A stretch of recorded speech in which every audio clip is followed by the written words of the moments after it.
Let's start with the GPHR module. There's module 1 for the strategic HR management. So strategic HR management, if you see strategic part, so all the companies basically are focusing on the strategy part, whether it is the HR, whether it is finance, whether it is operations, because ultimately your goal is to achieve your more finances and more funds to be come in, and that must be a strategy so that your finances must be available and you must grow. So if you see from the perspective from the globalization process, so globalization is a process of interaction and integration among the people, companies, and the government of different nations. That is the process. So and process is driven by the international trades and investment aided by the information and technology. So that will be there. Globalization is a process of interaction and integration of people, companies, and government of different nations. If you have the question, what is globalization, what is international focus? So there are a lot of definition in this, and it's interaction integration. Let's come to the what causes the globalization. If you see the definition of globalization and what are the major causes, and then after we'll come to the culture, what are the people, what are how the companies work. There are multiple causes for going to be globalization. If you see from the strategic part, there is a restructuring, there is a expansion, you want to have a overseas work. So there is an accelerated pace toward the globalized economy. That is the main thing. And there are numerous political changes, technological advances, removal of economic barriers. So like your technological advances, you're the like just Amazon is there, they're giving home delivery to everywhere. So it's a major these companies also impact the globalization process. Online payments are there. So social facilitators such as Rahul, sorry to interrupt. Will you be sending us this presentation, or you want us to take notes? nothing to make your notes. Everything is given in your module itself. So you need not to go. Sorry? Everything is given in your modules. Module which we will sharing with. Okay. Sure. So there are the what are the causes like the accelerated growth, then the numerical political system, the technological, and then you have the social facilitator like investment in telecommunication, education, advancement in the business process. Or that are the process like going for the global education, moving to the US. So grasping the international knowledge. So now in that thing you are applying to your local companies. So and telecommunication process is also very strong. And if you see, there is a breadth of globalization index, like your countries, these are measured by the three dimensions. Sometimes when you study this strategy part, you always go for the PESTD analysis, best analysis. Here, major three economic factors are there. Economic is there. Economics, extent to which the flow of trade and investment across your border, reaction. So whether a country decide to restrict trade or investment.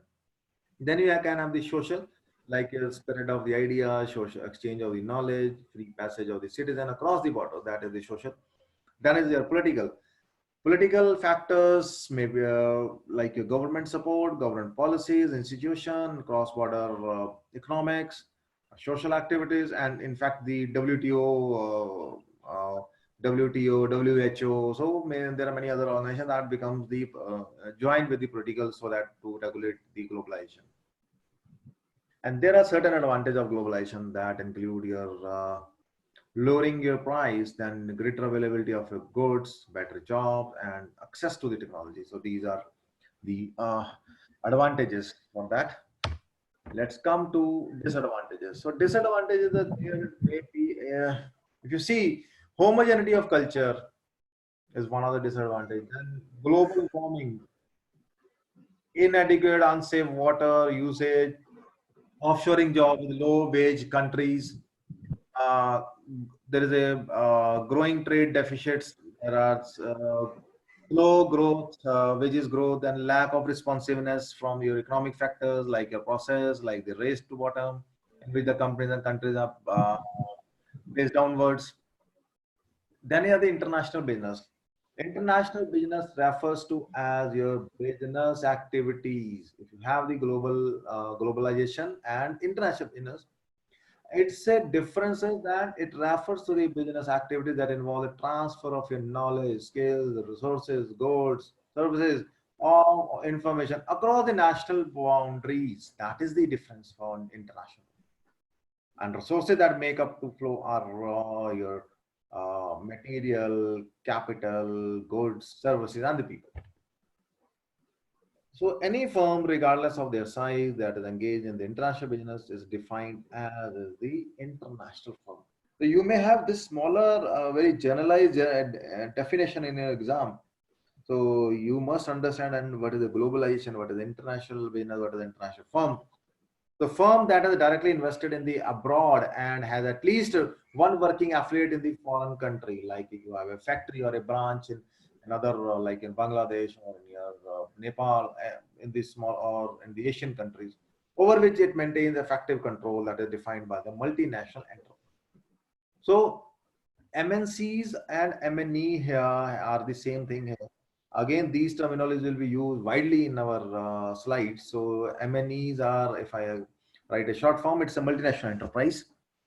So multinational company, multinational enterprise company. So why do firm expand internationally? Again, why? What is the reason? You have certain more reason, like the economic factor is also there, but there are other motives also, like the market motive. You have to gain the market share. This can be offensive or defensive. An offensive motive is to seize your market opportunity in foreign countries through your trade or investment. A defensive motive is to protect, hold a firm's market power, competitive position in the face of threat, or from your domestic rivalry, changes in the government policies. So it is a market motive. Economic motives are the when you apply for the when the firm expand internationally to increase their return through the higher revenues or the lower cost.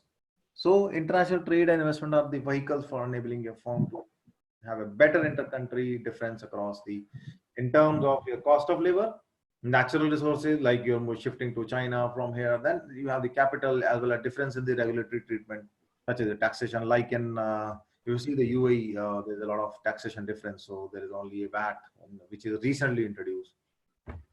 So that may be the one of the reason. So then you have this strategic motive, like that leads firm to participate in international business when they see or instance and to capitalize or distinct resources capabilities developed at home. So by developing these resources capability abroad or by increasing the production through the international trade, firms may be able to increase their cash inflow. So basically, it is to increase your cash insight and is one of the major reason. And then you have the firm that have international to be the first over in the target foreign market because they become the major competitor gets in. So gaining a strategic benefits such as the technological leadership, brand recognition, customer loyalty, and the competitiveness. There are stages of the globalization. So when you have an organization, when you expand, it normally doesn't happen for a smaller organization that it expands so much, so big immediately to all across all the countries. There are different steps. Why? Because of the many constraints, because of knowledge, because of the resources. So no company can become a global giant in overnight. The manager have to be consistently adapt its strategy for global development and growth. An organization enter the foreign markets in a variety of ways that follow the path. There is however a shift from domestic to global that occur through the various development stages. The successful development organization follow our four distinct and progressively four complex stages of the evolutionary growth before reaching it. So final stage is your transnational corporation. In later slide, it is export house and international MNCs and the transnational corporation. Let's come to the uh, domestic company. The product or services developed in the home country, purchased and sold there. Like Indian companies here, and you're making the product, you're selling the product in the same market. That is a domestic company. The strategy focus only home market. Organization is a monocultural and defined by the home culture. But in India, you can have a multicultural here because of multicultural. So, but it will treat it as a home country, so it's a monocultural, right? In stage one, when you are domestic, the company is domestically oriented, but the manager are aware of the global environment. Suppose you are working in a pharma company and you have a small organization, and but you are aware of the global environment and you want to consider the initial foreign involvement to expand your production and volume. Like you want to shift now to, you see a lot of potential in the Nepal market example or the Bangladesh market. So market potential is limited, but primarily in the home. You have a market potential here, but you see little bit market potential outside your home country. The structure of the company is domestic here. Typically functional, divisional, initials, foreign sales are handled through the export department. So your export department, 1 or 2 person will be handling the all the transactions or the functional divisional part of that. Like just I gave you, suppose you have a small set of office in your Nepal. So that is how I can explain the things so that it becomes easy for you. The details of the free forwarding, customs problem, and foreign exchange, these are can be handled by the outsider. Like you can have the consultant, you can appoint a consultant rather than hiring a full-time employee to handle this.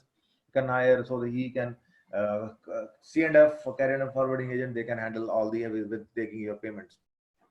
Oh, this one is a slide that will be more given in detail in the later slide. So here I have given all these slides of companies, the growth of the company. It's a domestic, it's international, multinational, and now it becomes a global.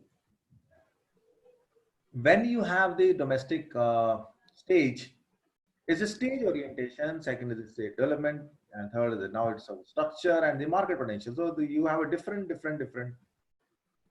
among these. So in domestic, when you have the strategic is yours, it is strategic, domestically oriented. Stage of development is the initial foreign involvement is there, and structure is the domestic structure plus export, and the department is there. And market potential moderate, mostly domestic. That is the market potential. So you have now the second stage, the international. You are at this stage. Your strategy is more of export oriented and multi-domestic. Multi-domestic can be 1, 2, 3 countries, maybe that is multi-domestic. And stage of development is a competitive positioning, like the 3 countries are domestic, competitive positioning. And next is the structure is your domestic structure plus an international division is also there. But here it's a, if you see the domestic, it's export division. But in the market potential, you have a large domestic, multi-domestic here. Next stage, when it comes to the multinational, when you expand from 3 countries to major, all the countries of multinational, 4, 5, 8 countries, 10 countries.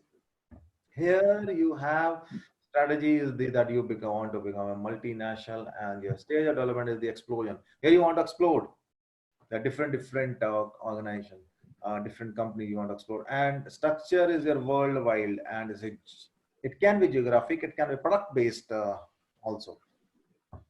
And market potential is very large in multinational. And last stage, when you explode here and you reach at a global level, like you see iPhone, Sony, Panasonic. So these are the global level of companies. Honda, you have your Rolls Royce. So these are the companies. In fact, Glaxo, global companies. So your strategies for the global and your stages development of the global, and is the matrix structure. Matrix is also there will be matrix structure. 1 person will be reporting to 2 or 3 persons, and market potential is whole of the world. So next, now these slides have been given in detail. Let's expand these slides more. Let's see, come to the stage 2, international division. Company begins to export a product or a service to foreign countries, like you call international corporation. The company may open the production facilities or the service center, but the product or service process and strategies are developed in the home country. And company takes export seriously and begin to think multi-domestic. Here it becomes your multi-domestic. And multi-domestic means competitive issues in each country are independent of other country. Like you have If you take the Asian market, you have the this Sri Lanka, Bangladesh, Nepal, Pakistan. So every country has their own domestic market and their own company. So the company deals with each country individually. So that is the difference. So here at this stage, you deal each company individually with each country. So the concern is with the international competitive position is compared to the other firms in the industry that you have. The international division has replaced the export department. Specialists are hired to handle your sales, services, their warehousing abroad.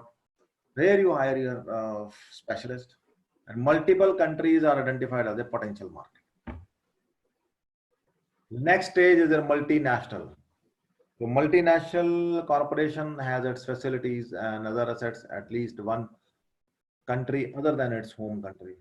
So gradually what happens in this, in response to the need for local market, the operation in the host country become more autonomous. Here you give the authority and they become the autonomous. The organization is decentralized, so with this portfolio of subsidiaries, and knowledge is developed within the subsidiary and remain there. So many MNCs, they are staffed by the host country national, and but key managers come from headquarters. What it means? If I give you examples, because these may become confusing. Expatriates, repatriates, and you have the host country national TCNs. Then you have your PCNs. So host country national are the, suppose I have my organization in India and I have one set up in if you call in the Dubai or in Sri Lanka or Australia. So my staff will be in Dubai, in UAE will be from the host country. Host is Dubai is the host country. So all the major staff will be from there. I'll hire from there.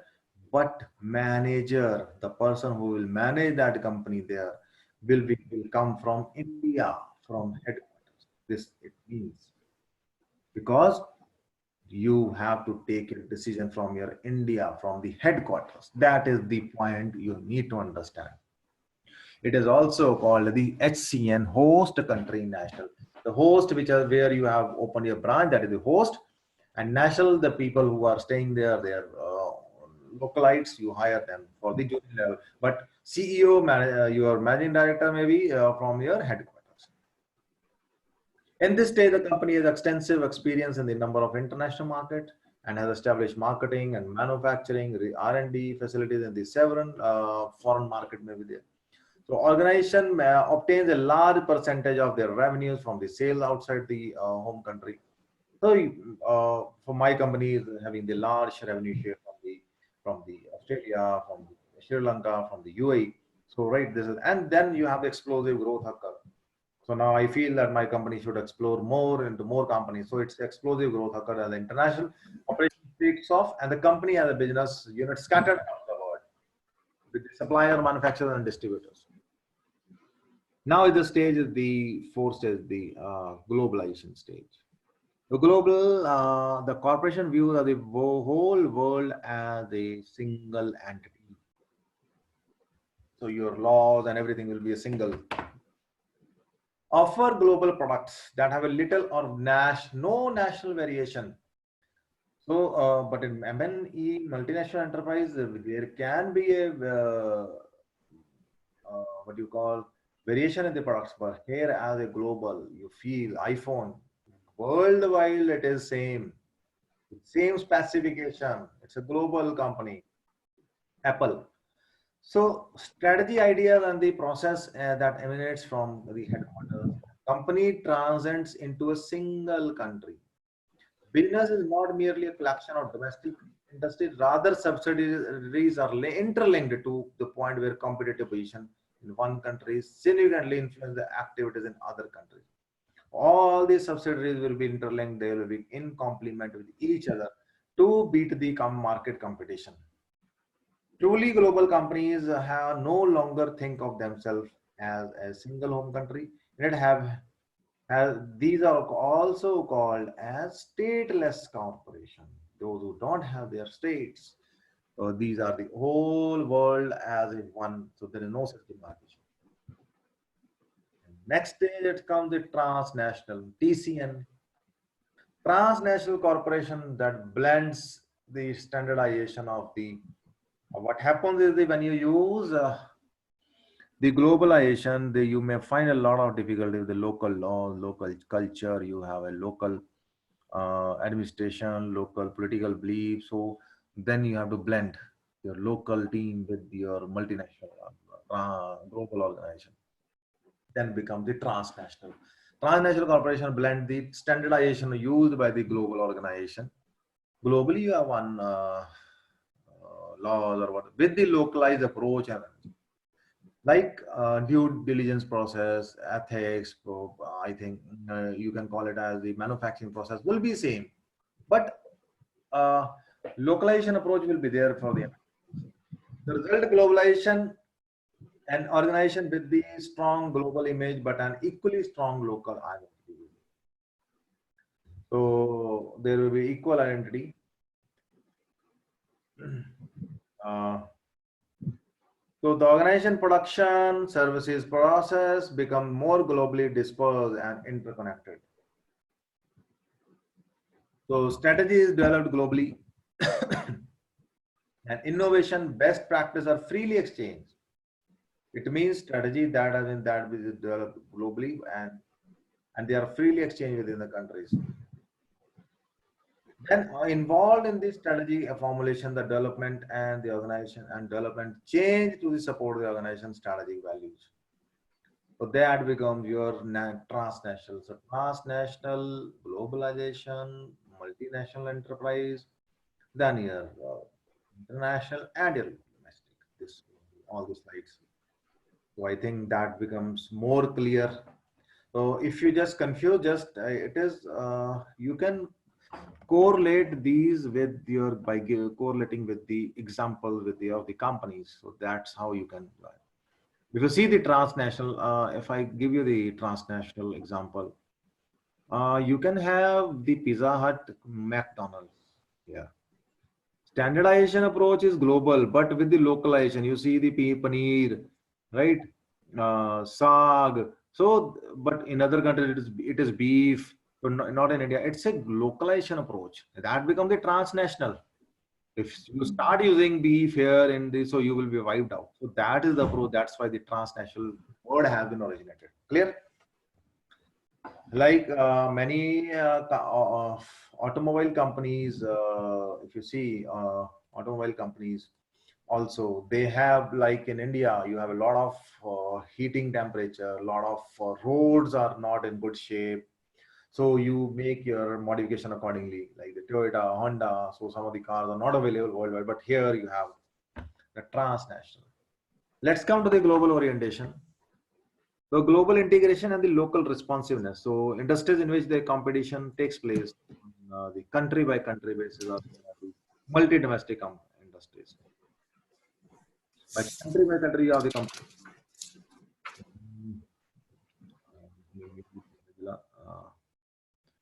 The more noise was coming. So in such industries, each country tends to have a unique set of competitors, and companies in the food and beverages, consumer products, clothing, fashion industry make a resort to country by country approach to marketing and specific need and taste laws and regulations. By contrast, industries such as the aerospace, automobile, telecommunication, metal, computer, chemical, industrial equipment, are example of the global industry. If the competition is regional or the worldwide scale. So you have the global integration that global integration refers to the coordination of your firm's value chain activities across your countries to achieve the worldwide efficiency, synergy, and the cross fertilization in order to take maximum advantage of the similarities between the countries. So flexibility objective is also called the local responsiveness. If you have the flexibility in the local market, that is a local responsiveness. Local responsiveness refers to the meeting the specific need by the buyers in the individual country. like the manufacturing of the jeans or jeans country. So in UAE, the jean would be not of the same, but in India would be other. In the US, it would be a different size or color. So that can be. Companies that are locally responsive, manager adjust the market, the firm's practice to suit the distinctive condition in each market. They adapt to customer need, competitive environment, and the local distribution structure. Like your Walmart store manager in Mexico, they adjust store hours, employee training, compensation, merchandise mix, promotional tool to suit the condition in Mexico. Firms in multi-domestic industries such as their food, retailing, book publishing tend to be locally responsive because language, cultural differences strongly influence buyer and behavior in these countries. Then you have the global integration strategy like the GI. It emphasizes the consistency of approach, standardization of process, common corporate culture across the global operation. That is the global integration strategy. Aligning the decision making. This focus on alignment helps to ensure that even decisions are made local, reflect the global perspective. So expats, employees sent from their home countries to work abroad play significant role in the global alignment so as to do the performance management system.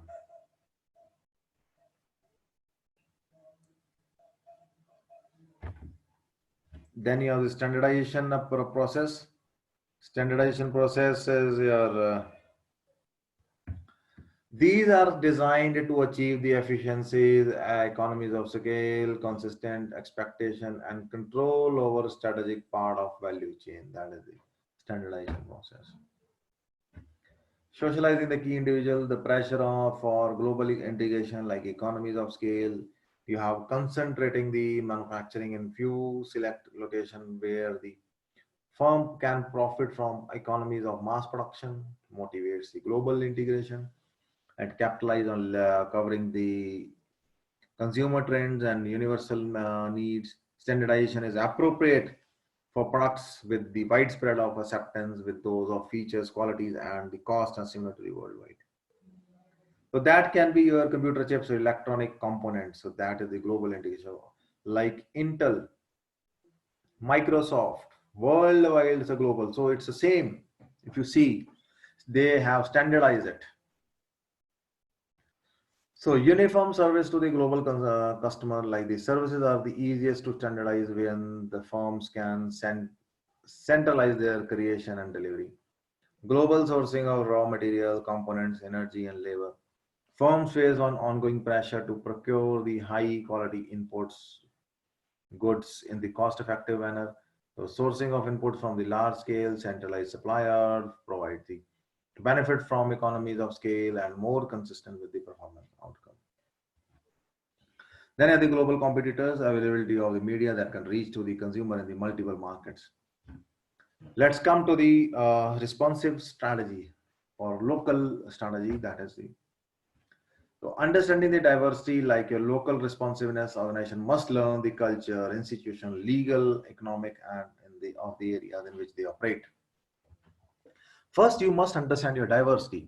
Second, you must respond to the diversity. Third, capitalize on diversity. Like local responsive strategy must be, they may be able to blend prospective and talent throughout the organization to create the cultural synergy system rather than creating a difference. It must be a synergy. If you have a diversity, it must have a cultural synergy here. And there are certain pressure on the local responsiveness. These factors that can be your natural endowment available of the firms, diversity of local customer need, differences in the distribution channel, local competition, cultural difference, host government requirement and regulation. So global integration and the local responsiveness. So globalized company achieved a greater business efficiency, uniformity, and control of its brand and image. That is the global integration and local responsiveness.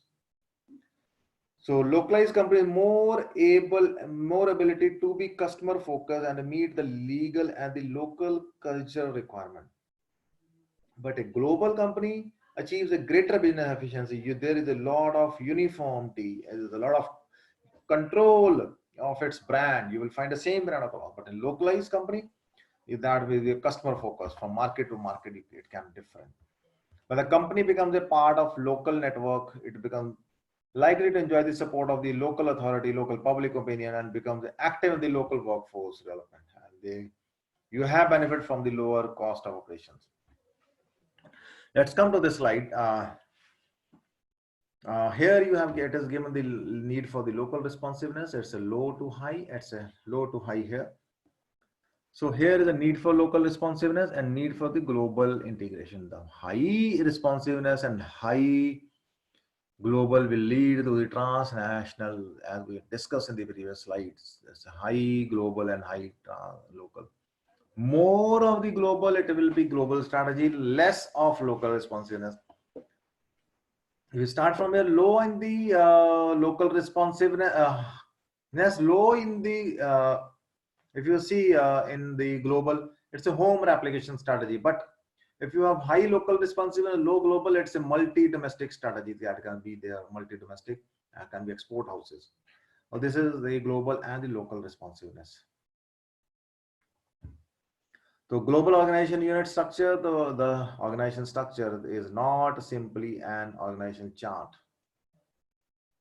You see, sometimes people think drawing a structure on a piece of paper, it's a chart, just like a chart, that is how it works. No, when it comes to the function part and it on the divisional part and your geographic part, it becomes more complex. So structure in all the people, position, procedure, process, culture, technology, related element that comprise of the organization. So it constitute of, it is a complex structure. Organization is not as just your drawing. Let's say you have a blend of people, technologies, position, mindsets, culture. The organization changes its strategy, it must change its structure to support the new strategy. When it doesn't, the structure acts like a bungee cord and pulls the organization back to the old strategy. So what it means. So if the organization changes strategy, it must change the structure to support. So people must support it to that strategy, else it will be come back. You have to again pull back to. When the organization changes structure, it is not a strategy. The strategy will change to fit the new structure. So strategy follows the structure here. That is more important. When a decision-making authority, like in the organization structure, a chain of command is there that illustrates the company hierarchy of the reporting relationship from the bottom of the top of the organization, who must answer to whom. So functional structure is there, product structure is there, and geographic structure is there. So function structure, if you see, you may have a question from the kind of which kind of organization is there. This is the functional or the geographic or the product. So polycentric staffing company will hire, and the name says polycentric, will hire the co-host country national for positions in the company from male room clerk all the way up to the executive suites. Means what? And the name suggests is the polycentric. So major, all the position will be filled up by the host country national. Host countries for my company is Indian company. I open in the Dubai. So the Dubai people will become the host country national. All the positions. So like from the clerical to the executive becomes that position will become the called as polycentric staffing. Polycentric staffing is particularly feasible in the developed countries like your European countries, Canada, Australia, Japan, where highly educated, trained employees can be easily located.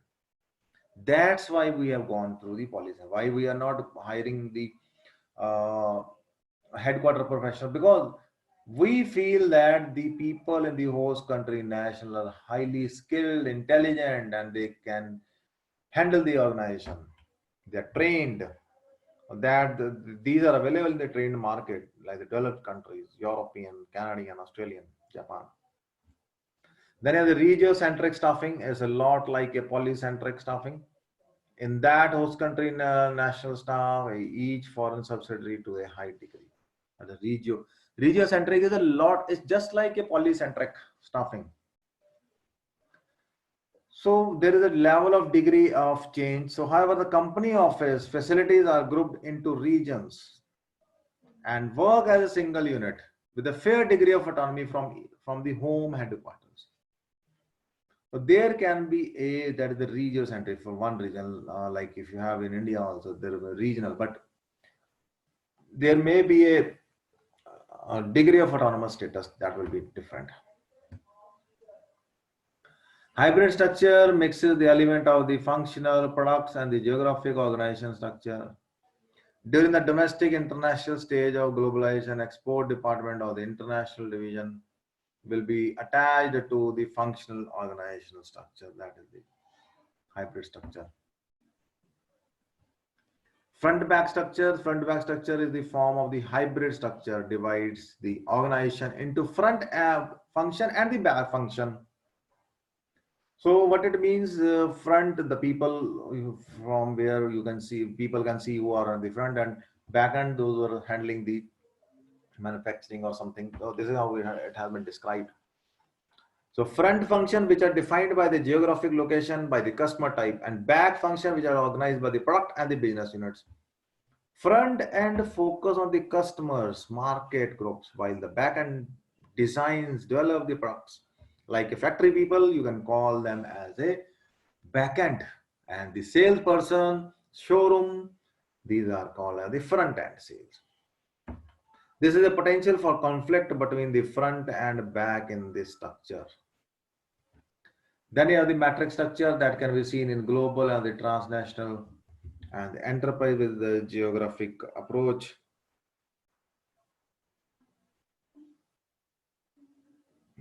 Just wait.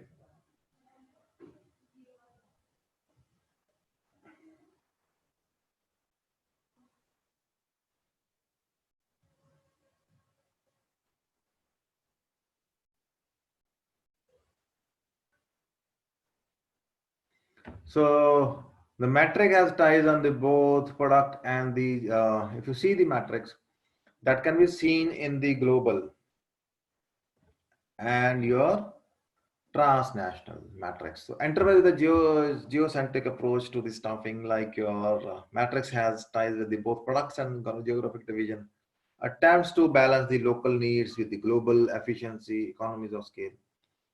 The worldwide matrix attempt to operate, think globally and act locally. That becomes the matrix structure, and to balance the need of the both local and global. Here it's a matrix structure. So if you see a lot of you may have the question from the structural also. Matrix structures, you have the president here, you have the director of products, VP manufacturing, design, finance, marketing. So you have the divisions, product A, product B, product C.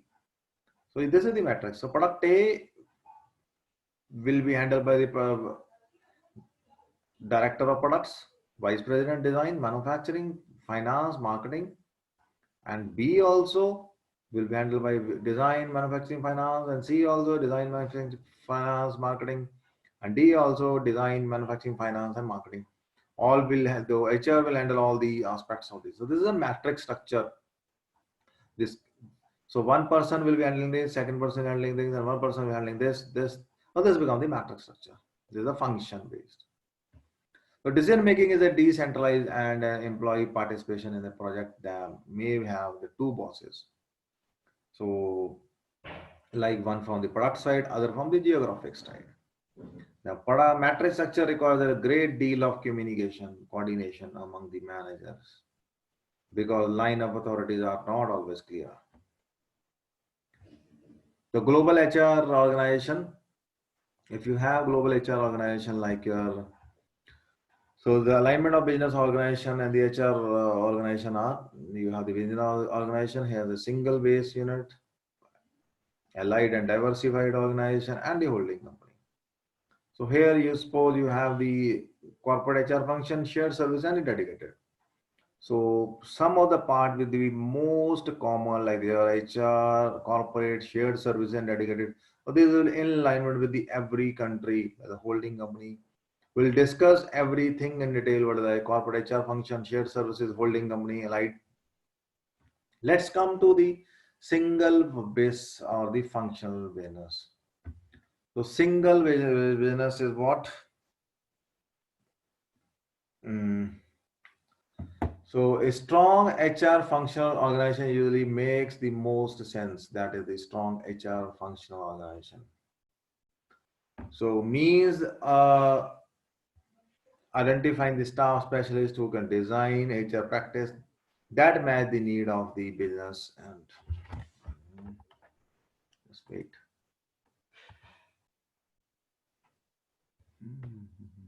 Okay. So all guys are comfortable. Shall we continue this 10-15 slides are more to this is important. So Yeah, we can. okay, fine. Single functional business. In single function, as the name says, the functional business, you have a strong functional organization that usually makes the strong most of the sense, like making the identifying staff specialists who can design the HR practice that match the need of the business, deliver them to all the corners of the company.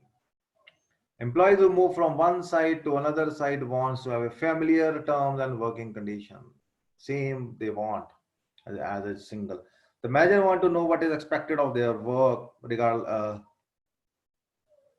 where they work. So that is a single business. Then is a hyper flexibility. If you say it's a single business unit, then you have the light and hyper flexibility. Many HR professionals want their work to be flexible with unique HR system and practice of their unit rather than standardized.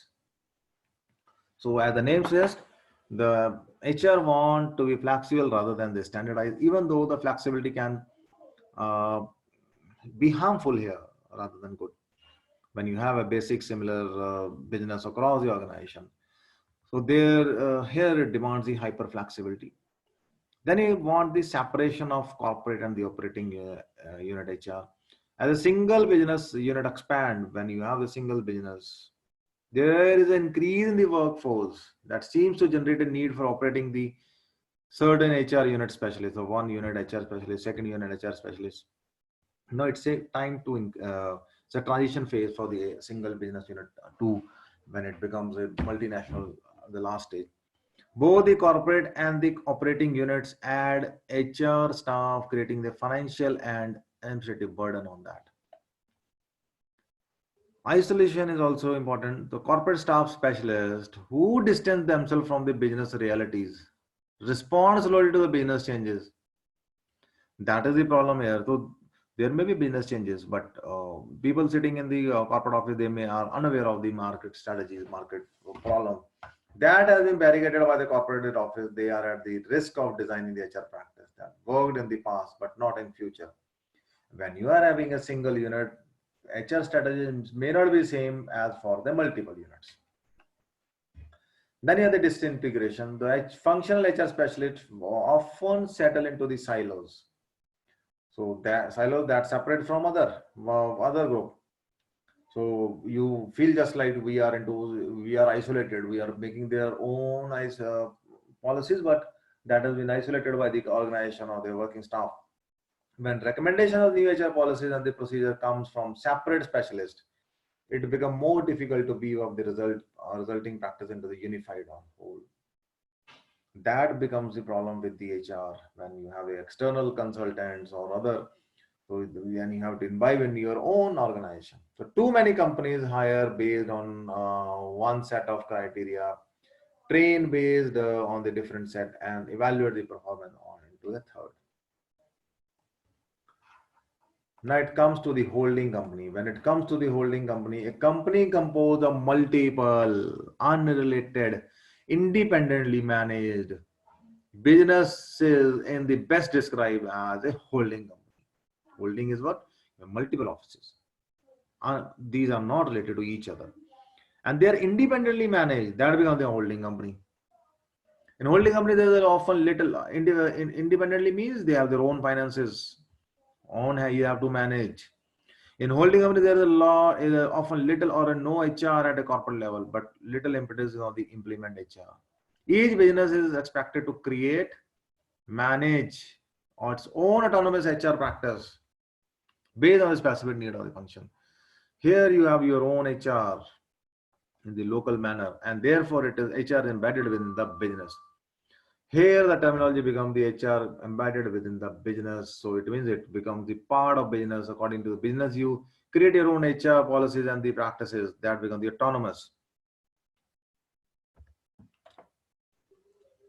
Now it's the corporate inference, and there is an interference from the corporate that true holding company should have a limited corporate involvement in the HR work done at the business units.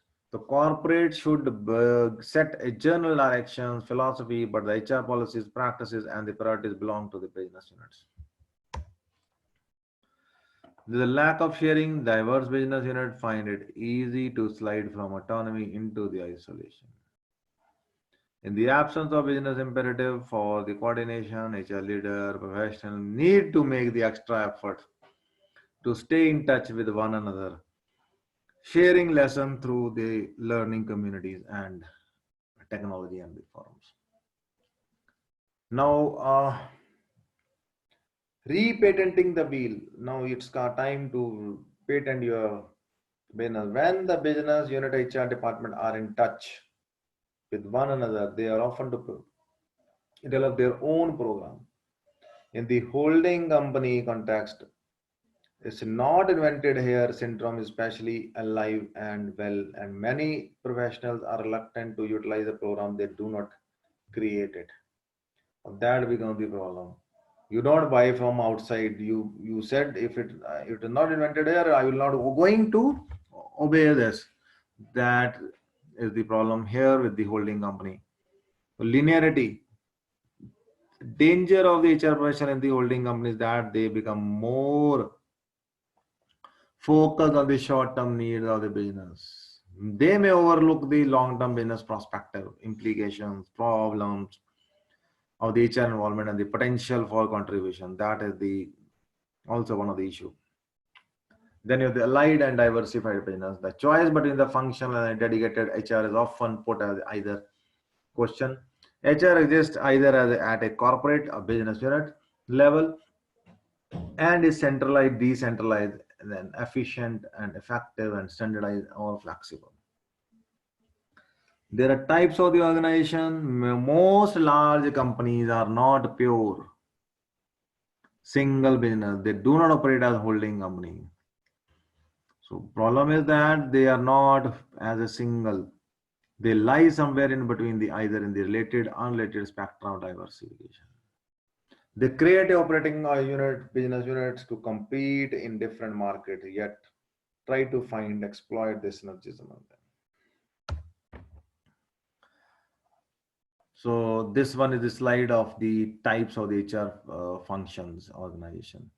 So I'm stopping here because it will be too much for you guys to remember because this slide is also important for functional shared. I'll start from here so that it will be a repetition of the today's work.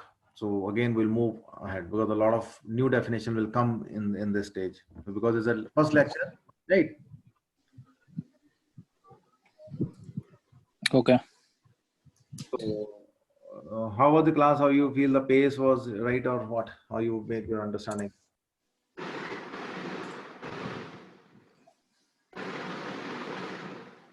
Good, Rahul. The pace is fine. I think we can